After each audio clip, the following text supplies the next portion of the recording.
पहला क्वेश्चन पूछा है डियर, फर्स्ट क्वेश्चन, विश्व पर्यावरण दिवस किस तिथि को मनाते हैं? मित्रों सही जवाब है 5 जून। विश्व पर्यावरण दिवस कब? 5 जून को। और मित्रों विश्व योग दिवस ये मनाते हैं कब? 21 जून। अब 21 जून का क्या रिकॉर्ड रहता है? तो मित्रों 21 जून का यही रिकॉर्ड रहता है, 21 जून का यही रिकॉर्ड होता है। हाँ डियर, ये आपका बीच की जो लाइन होती है 0 डिग्री, इक्वेटर लाइन जो अर्थ को या पृथ्वी को 2 इक्वल पार्ट में बांटती है।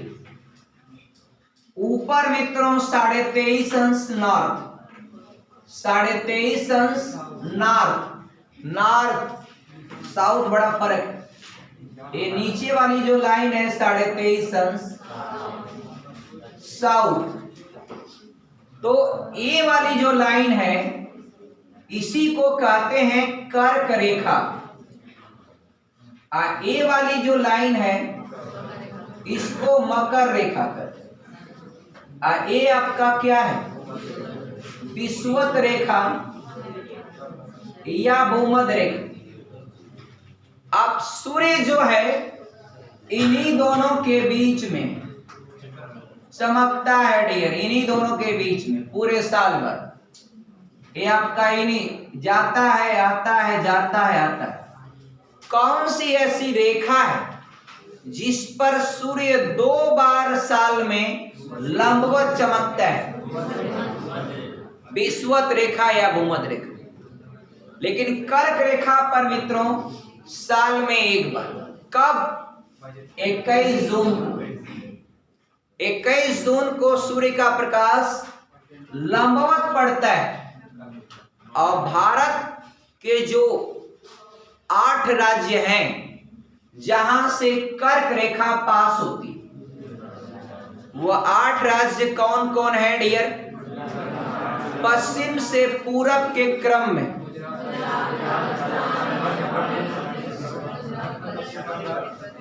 पूरब से पश्चिम के क्रम में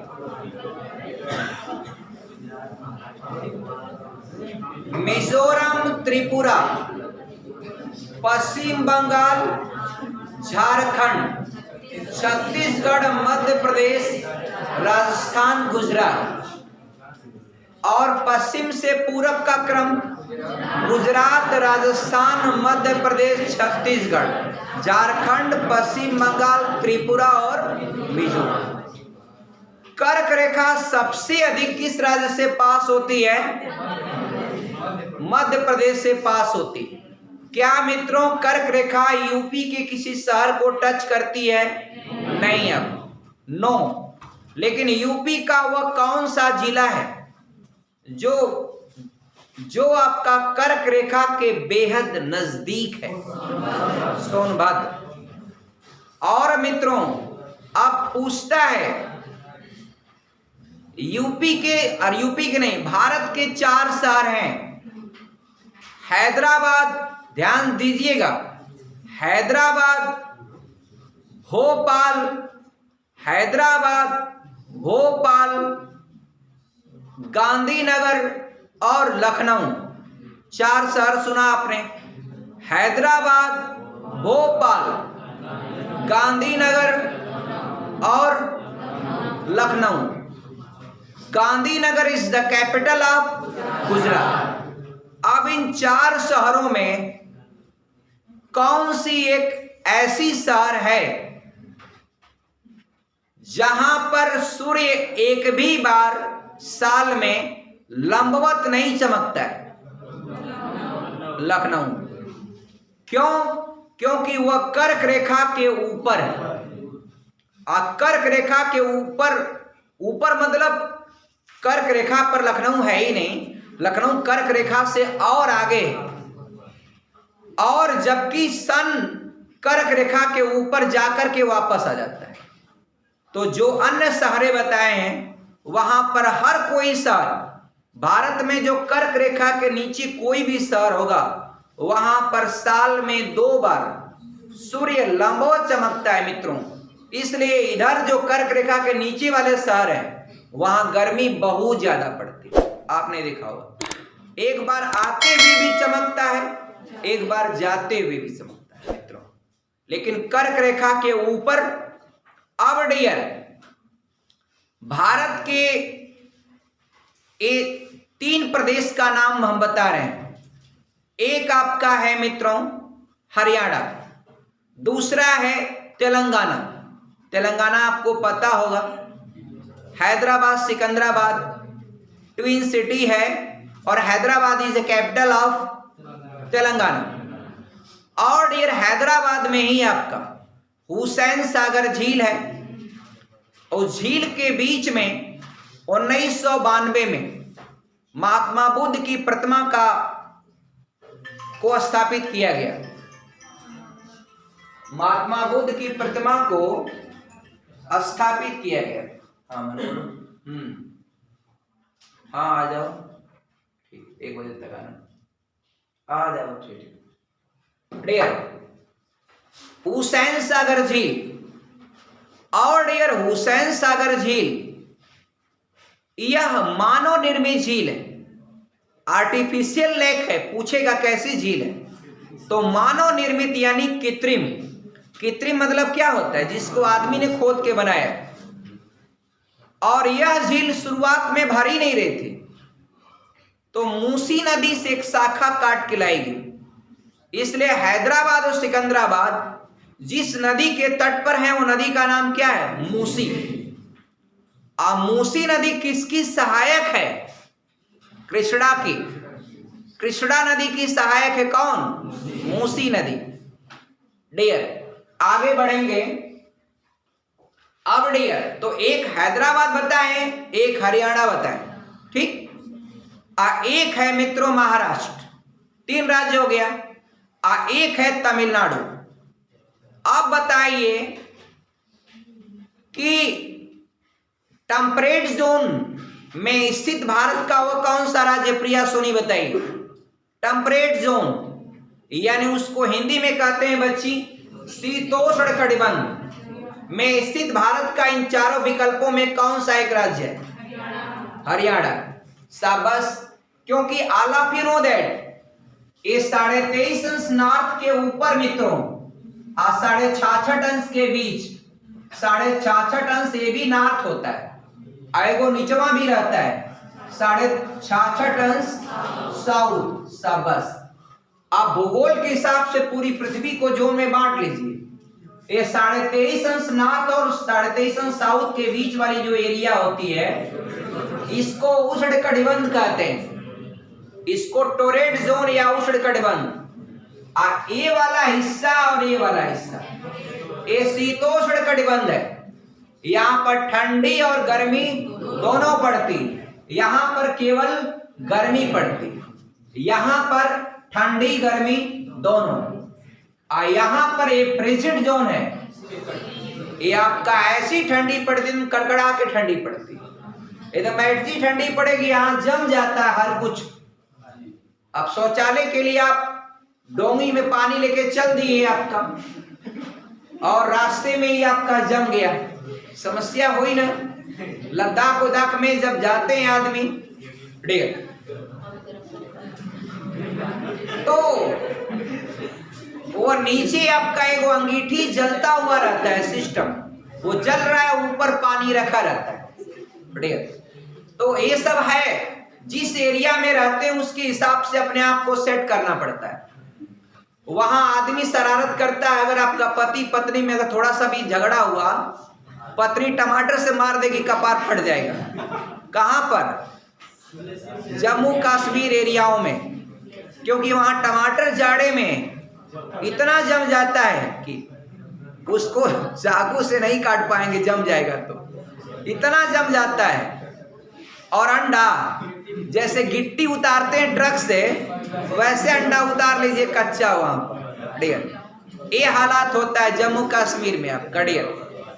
और मित्रों वहां पर जो पाइपलाइनें होती हैं वो फट जाती जाड़े के दिनों में। तो पाइपलाइन क्यों फटती है, पूजा पटेल आप बताएंगी पाइपलाइन क्यों फटती है जाड़े में ठंडे एरियाओं में? क्योंकि देखिए पानी वाला चक्कर बड़ा अलग होता है।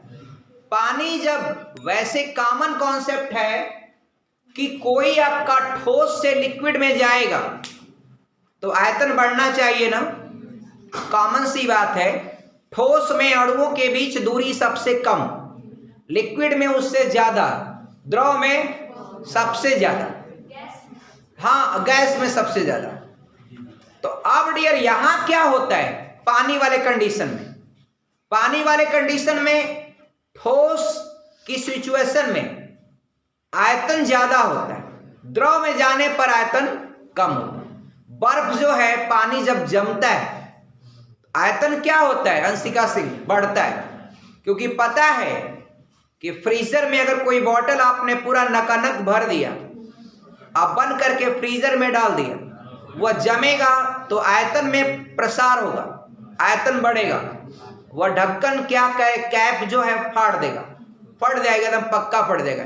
इतनी ताकत होती है, पता है वो आपका फाड़ देगा, पक्का खराब हो जाएगा बॉटल। तो डियर ये रीजन होता है। तो उसी तरह से जाड़े के दिनों में जब पानी जमता है तो आयतन में क्या होता है, प्रसार होता है। क्योंकि पानी वाले कंडीशन में अलग होता है। अगर बर्फ द्रव में कन्वर्ट हुआ आयतन में क्या आती, कमी। और अगर बर्फ द्रव में आया तो आयतन में कमी, और द्रव अगर बर्फ में गया तो आयतन में वृद्धि। यही वह कारण है। और मित्रों पानी जो है, जिस टेम्परेचर पर बर्फ बनता है 0 डिग्री सेल्सियस या उससे कम गया, भारत का वो सियाचिन ग्लेशियर है।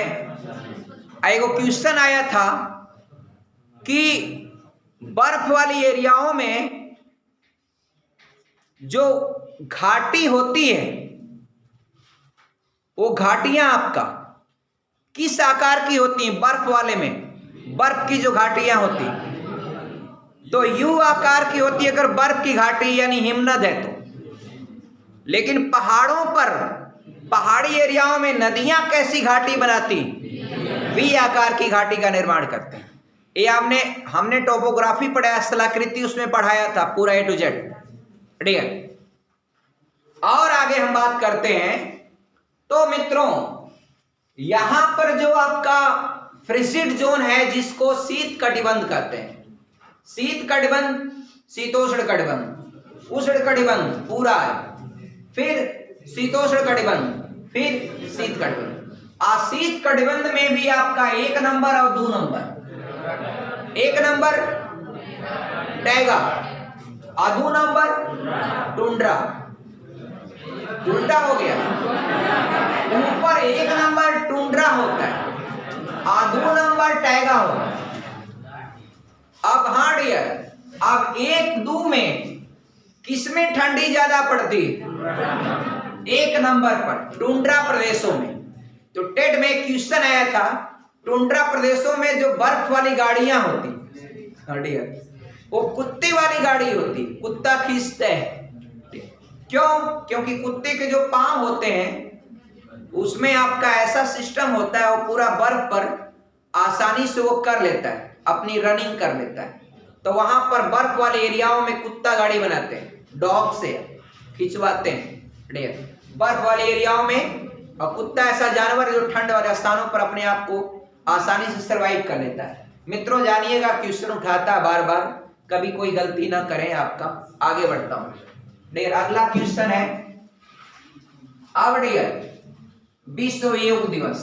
देखिए योग दिवस से आपको ये भी शिक्षा लेना चाहिए कि हर नौजवान, आप लोग में लगभग सभी लोग नौजवान हैं डियर, कोई आपका वृद्धावस्था में तो होगा नहीं आपका डियर, सब लोग नौजवान होंगे आपका। आप लोग योग जरूर किया करिए सुबह और शाम, 30 मिनट सुबह, 30 मिनट शाम, ये मैं हाथ जोड़ के विनती करता हूँ, आप योग जरूर करिए।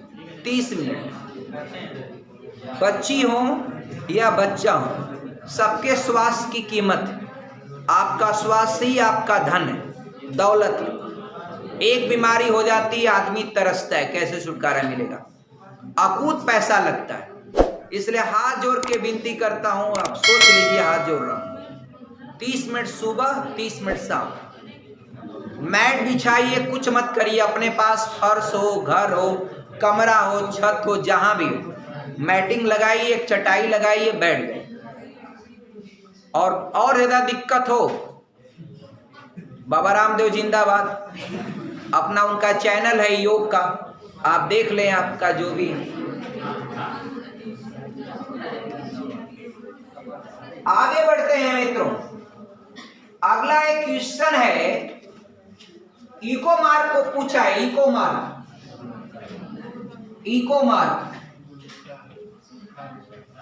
मार्क वाला जो सिंबल होता है, इको मार्क। मित्रों, इको मार्क आपका उन उत्पादों को प्रदान किया जाता है, उन प्रोडक्ट पर इको मार्क का सिंबल अथोराइज किया जाता है जो प्रोडक्ट पर्यावरण के साथ मैत्रीपूर्ण संबंध रखते हैं। ये पूछा हुआ क्वेश्चन है। और एक मनुष्य के जीवन को पूर्ण रूप से धारणी करने के लिए आवश्यक न्यूनतम भूमि को क्या कहते हैं? पारिस्थितिकीय पदछाप कहते हैं। एक आदमी को अपना जीवन धारण करने के लिए बस जितनी एरिया आपकी है पैर की, पदछाप, वो एरिया आपकी रिक्वायरमेंट होती। और कौन सा कारक जैव विविधता के ह्रास के लिए सबसे अधिक उत्तरदायी होता है? तो डियर, जैव विविधता यानी बायोडायवर्सिटी ह्रास के लिए कौन सा फैक्टर सबसे अधिक उत्तरदायी होता है?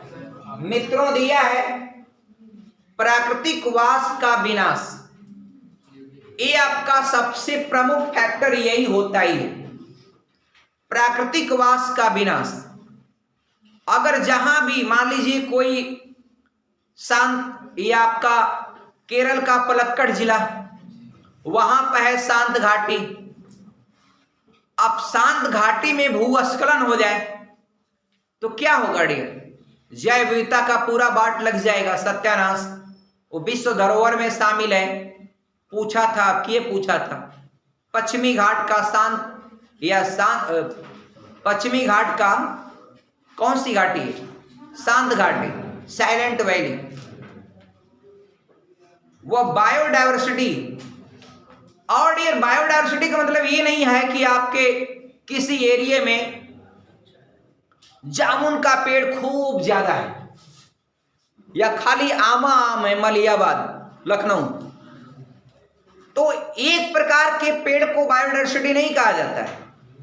किसी भी एक निर्धारित एरिया में विभिन्न प्रकार के पादप और जीव जंतुओं की उपस्थिति, आम भी हो, महुआ भी हो, बरगद भी हो, पीपल भी हो, तरकुल भी हो, दाढ़ी वाला भी पेड़ हो, हाँ डियर, हर प्रकार का पेड़ हो, अंगूर का भी हो, झाड़ी हो, लीची हो, सब हो डियर, तब उसको कहा जाता है क्या? बायोडायवर्सिटी।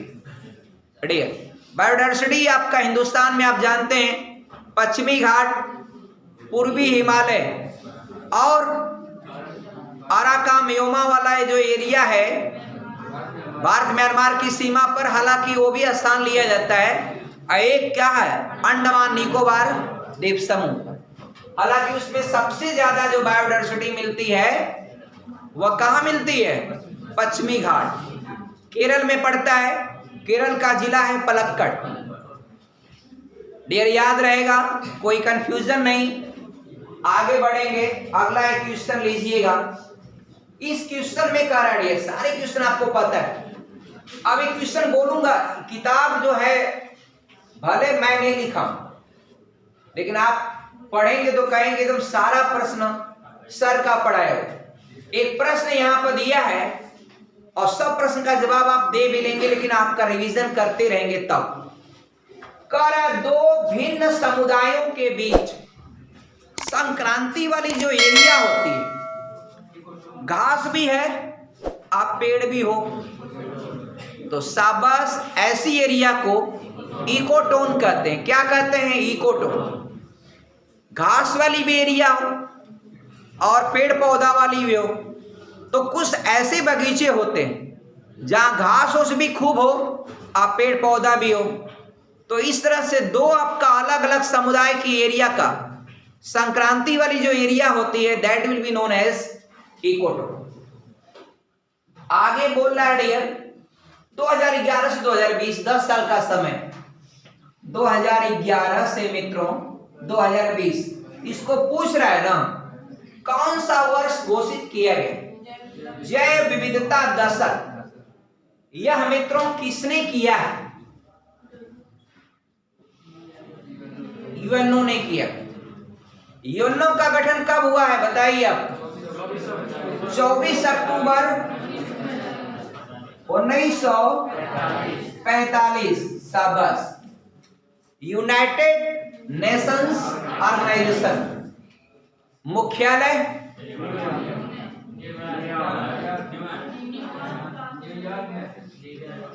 और डियर, इसको shortly we can say that UN, United Nations भी कहते हैं शॉर्टली। इसका सबसे पावरफुल क्या होता है? सुरक्षा परिषद। ये क्या बोलते हैं इसको? Policeman of world. इसका जो वीटो पावर यानी सुरक्षा परिषद के जो सदस्य हैं, कितने देश हैं? 5। कौन कौन 5 हैं? अमेरिका, रसिया,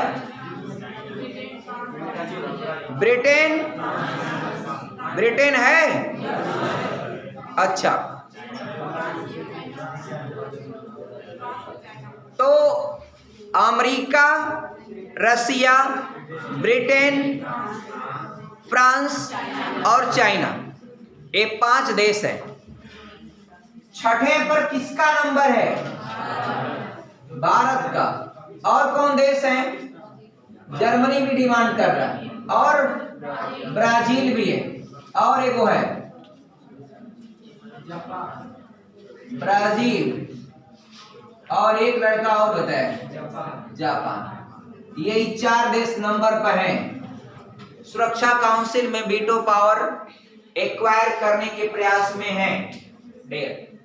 जबकि आपको पता है जो देश वीटो पावर रखता है उसको कंट्रीब्यूशन के रूप में समय समय पर WHO, वर्ल्ड हेल्थ ऑर्गेनाइजेशन या जो भी संस्थाएं विश्व की रहेंगी उसको अच्छा खासा पैसा देना पड़ता है। तो मित्रों, पंडित जवाहरलाल नेहरू के जमाने में भारत को ऑफर मिला था, भारत को ही मिला था, चाइना को वीटो नहीं मिला था, भारत को ही वीटो देने की पेशकश की गई थी। लेकिन उस समय भारत के इकोनॉमी या आर्थिक हालात इतने बेहतर नहीं थे, तो इसलिए आपका भारत ने अपना वीटो चाइना को आपका अपने चाइना की तरफ से आपका कह करके चाइना को दिलवाने का काम किया था। किसने? भारत ने। और डियर, नहीं तो वो वीटो जो है भारत को ही प्राप्त था। डियर, आगे बढ़ेंगे, उम्मीद है डियर कि आगे आप लोग मेहनत करिए, जल्द से जल्द आपका a veto power will dear again आपका included in India. Dear, India आपका वीटो पावर में इंक्लूड हो जाए रिसेंटली आपका। हाँ डियर, संभव है डियर,